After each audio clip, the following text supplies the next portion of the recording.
안녕하세요. 행복씨앗입니다. 오늘도 시장을 정리하면서 하루를 마무리하는 시간을 가져볼까 합니다. 오늘 우리 코스피 시장이 사상 최대 신고가를 또 갱신해 뿌리십니다. 지수상으로는 2617포인트이고 전일 대비 0.58% 상승했어요. 외국인 투자자들이 7263억원 순매수를 했습니다. 차트를 통해서 좀 더 자세히 살펴보면은 예전에 2017년도 말에 장중에 2607포인트까지 간 적이 있었습니다. 그런데 오늘은 장중에 2628포인트까지 올랐다가 마감은 2617포인트로 마감이 되었습니다. 앞으로 우리 증시가 계속 사상 최대 신고가 갱신을 해 나가게 되면은 그 이전에 주식을 어느 시기에 매수했다 손 치더라도 이익을 내고 매도할 가능성이 굉장히 커집니다. 또 그리고 연일 주식시장이 사상 최대 신고가를 달린다는 보도가 계속 신문지상에 나올 가능성이 크고, 또 어제 말씀드렸다시피 그동안 주식을 보유하고 있었던 분들은 앞으로 어떤 시기에 팔더라도 수익을 내고 팔 가능성이 크기 때문에 사람들이 주식시장으로 더 많이 몰려올 가능성이 있습니다. 따라서 여러분들께서는 좀 더 큰 이익을 위해서 오래 보유해야 되겠다, 이런 결심을 다져야 할 시기입니다. 또 그리고 이 금 가격을 좀 살펴보면은 지난 8월 달에 금 가격이 이렇게 고점을 찍고 지금 이렇게 하락하고 있는 추세입니다. 금 가격이 하락을 한다는 것은 사람들이 위험 자산을 선호한다는 겁니다. 그러면은 이 주식 시장에 앞으로 좀 더 괜찮겠다, 이렇게 생각해 볼 수가 있겠죠. 자, 지금 우리 주식 시장이 이렇게 사상 최대 신고가 갱신을 해 나가는 것은 바로 돈이 많이 풀려서 그렇습니다. 돈이 어느 정도 풀렸는지 한국은행에서 오늘 발표를 또 했어요.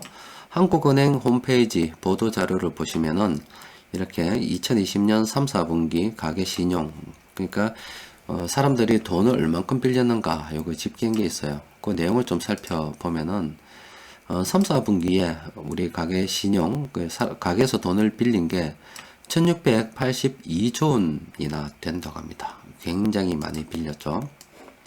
자, 이것을 좀 더 차트를 통해서 좀 더 살펴보게 되면은 특히 이번 분기에 엄청 빌렸습니다. 국토교통부 장관님까지 나오셔가지고 젊은이들이 영끌해서 예금까지 끌어모아가지고 집을 산다 그랬는데 실제 이렇게 돈을 빌려서 집을 샀는 것 같습니다. 여튼 2013년도에 우리 가계부채가 1000조가 조금 넘습니다. 그런데 2020년 1682조가 되었습니다. 이게 다 부채인데 사실은 다 돈이죠. 사람들이 돈을 빌려서 집을 샀다는 겁니다.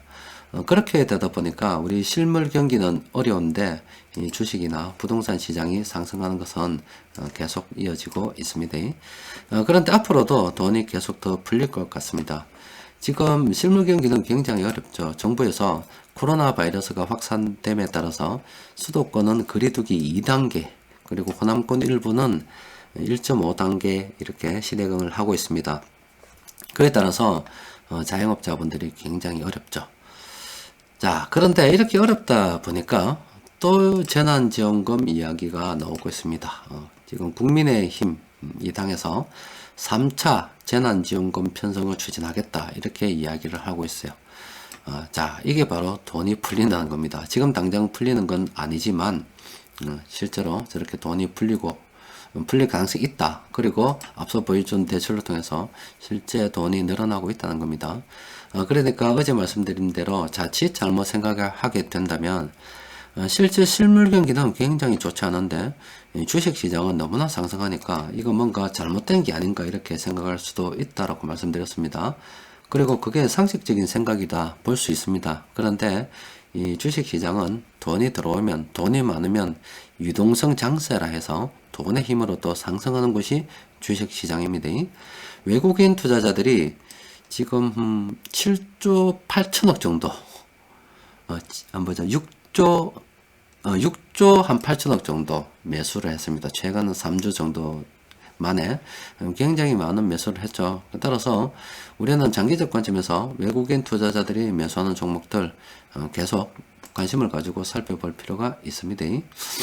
자, 오늘 시장에서 큰돈 굴리는 세력들이 어떻게 매매를 했는가 살펴보면은 일단 업종별로는 이제 화학, 전기, 가스업, 뭐 유통업 이런 쪽으로 돈이 들어왔습니다. 그리고 외국인들은 이렇게 큰 순매수를 했지만 개인 투자자 그리고 국내 기관 투자자들은 이렇게 계속 팔았습니다. 단기적으로 많이 올랐기 때문에 이렇게 팔아서 차익 실현할 수도 있어요. 자기 돈 가지고 자기가 파는데 뭘 할 사람 아무도 없습니다. 그런데 이 외국인들이 매수하고 있는 것에 대해서는 꼭 우리가 한번 생각을 해 봐야 됩니다. 지금 전 세계 경기가 좋지 않다라고 이야기하고 또 실제 우리는 사회적 거리두기를 위해서 자영업 하시는 분들은 경기가 좋지 않음을 체감하고 있습니다. 그런데 이 외국인 투자자들은 계속 사고 있다 이 말이죠.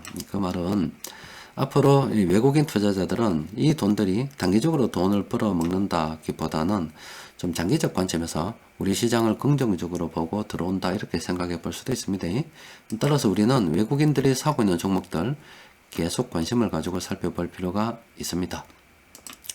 자, 오늘도 시장에서 큰돈 굴리는 세력들이 공통적으로 매수한 종목이 이렇게 9종목이나 됩니다. 이 종목들 좀 더 자세히 살펴보면은 지금 대부분의 종목들은 참모들이 현재 매수하고 있는 그런 상태이고 그 중에서 세트랙 I라는 이 종목은 참모들이 2019년도 이때 매수를 해서 이렇게 분할 매도 중인 종목입니다. 이 종목만 현재 시장에서 들어가기는 좀 그렇고 나머지 종목들은 그래도 이제 괜찮다 볼 수 있는데 이 종목들 내일 장중 시황에 따로 정리를 해 드리도록 할게요.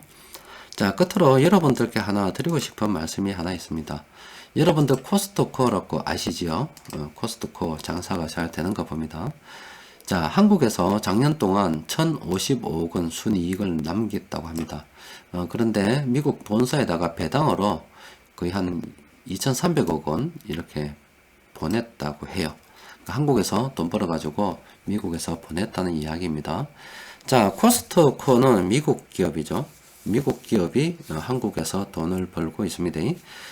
그러니까 당연히 돈을 벌게 되면은 본사로 돈을 보내는 것은 당연한 일입니다. 그죠?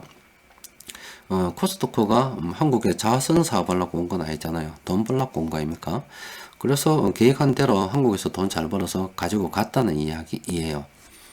자, 그런데 제가 여러분들께 드리고 싶은 말씀 뭐냐면 지금 우리나라 기업들 지분 구조에 대해서 제가 자주 말씀해 드리죠.